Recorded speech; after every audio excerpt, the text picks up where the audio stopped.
Hey everyone, Boozor here. Welcome back to another video. In today's video, we're just going to go over quickly the fusion schedule for OELLA, the brand new fusion that's actually happening right now. So there she is, OELLA. Very cool looking champion, but is she actually good? So she's part of the SYLVAN factions. There she is, looking very cool, kind of fairy-ish. A1 guaranteed 100% single target decreased speed. Buff extension with a heal. It's not off her max HP. It's off the enemy, the allies max HP. And then you have a turn meter boost with a increased res. So this is kind of what her special skill is, and the fact that she can keep it up full time with this move. Her passive is a little bit weak, 15% when they lose 15% less HP, they get a continuous heal.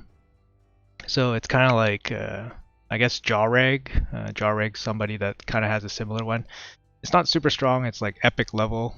She has some bonuses with Altan, but they're kind of weird and they don't really synergize well together.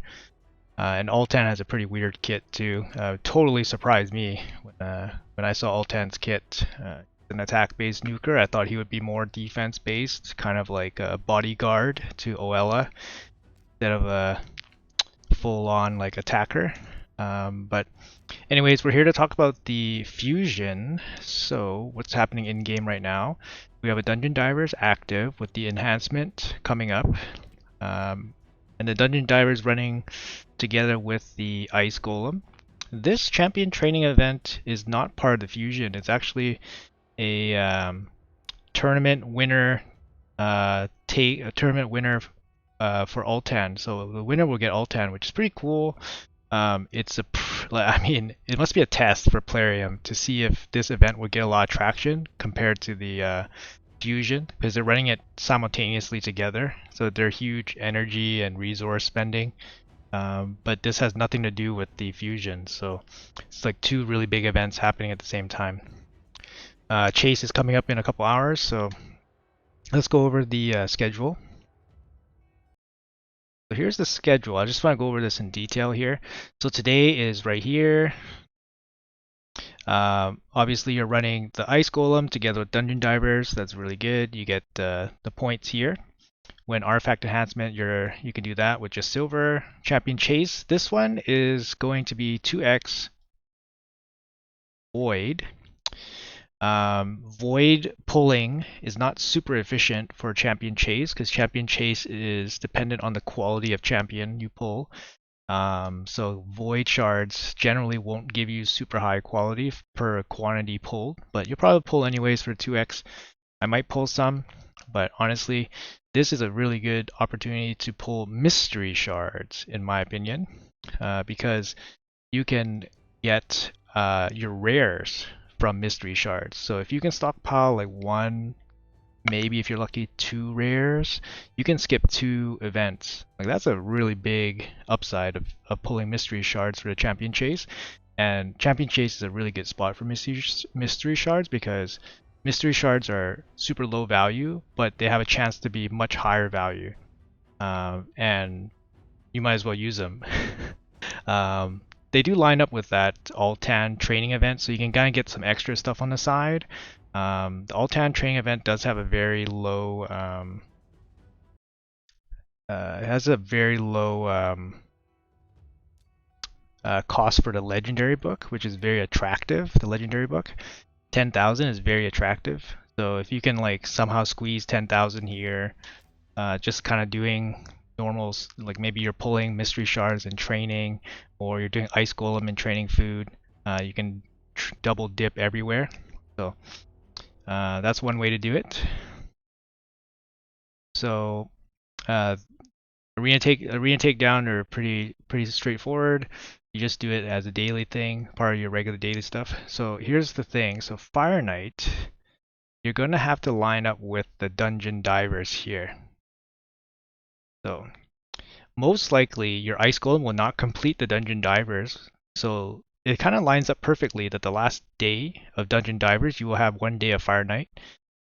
So it'd probably work out very, very good. I don't see the first 5 days are very easy, but this is where it gets really awkward. You guys should really be a little bit worried or more prepared in this section of the fusion if you guys are going for it. Um, this day, where you're trying to finish off the Fire Knight, trying to line up with the Spider Tournament, but the Spider Tournament and the end of the Fire Knight do not have a Dungeon Divers, so you're basically just running it by itself. So no double dipping or anything like that. This is just pure energy spend.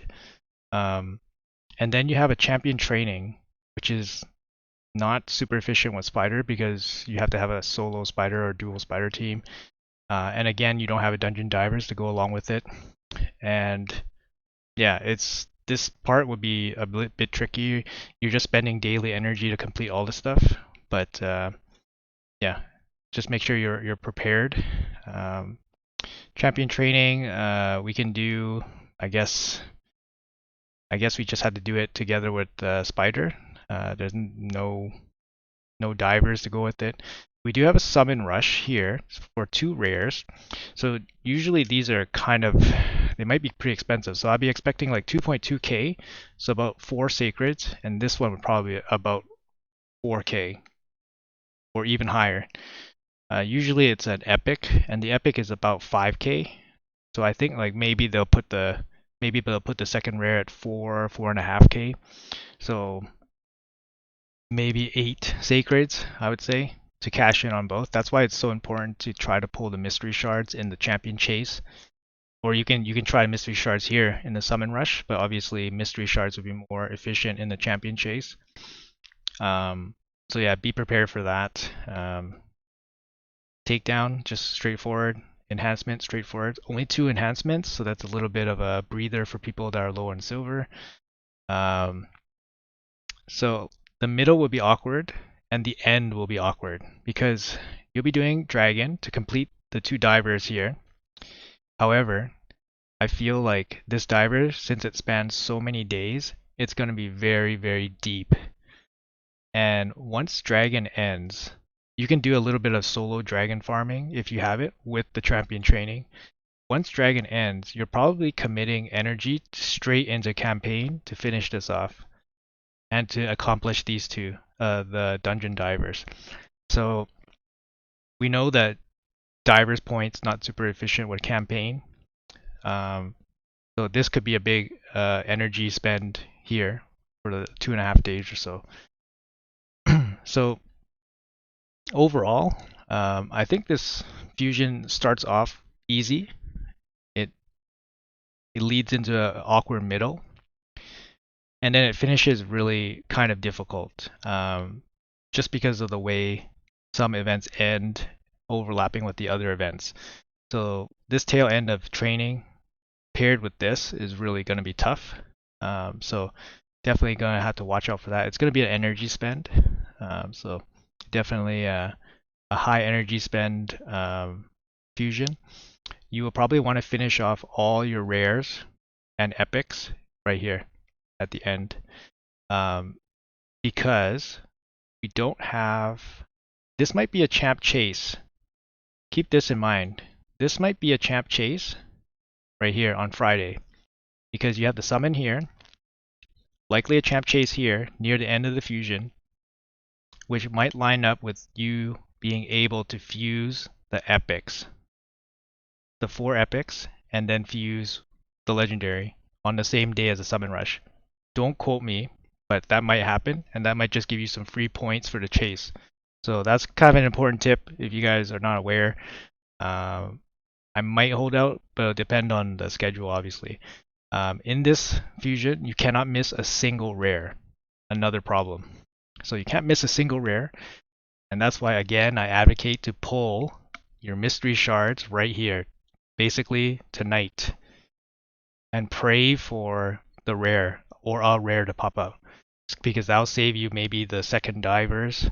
It might save you the summon rush. Like, it's just gonna save you somewhere. Is she worth it? It's tough. I think she's a average, below average champion overall. Her kit is unique in the fact that she has a resistance or a resistance increase, and it's full time. But I think her kit in general is quite weak. Her heal, she's not a healer.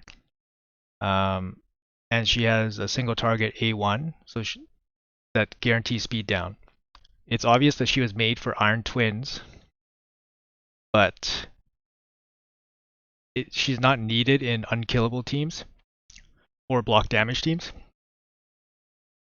So she's more like a mid-game. She's more like a mid-game champion for Iron Twins. She's an answer.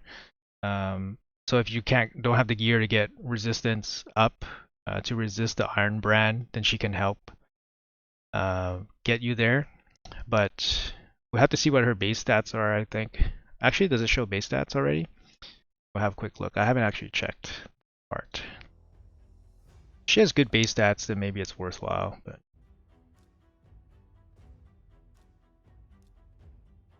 she does have good base stats. Good HP. Good speed too. Yeah. But too bad her heal is not based on her own HP. It doesn't make sense. Like, this should be based on her HP.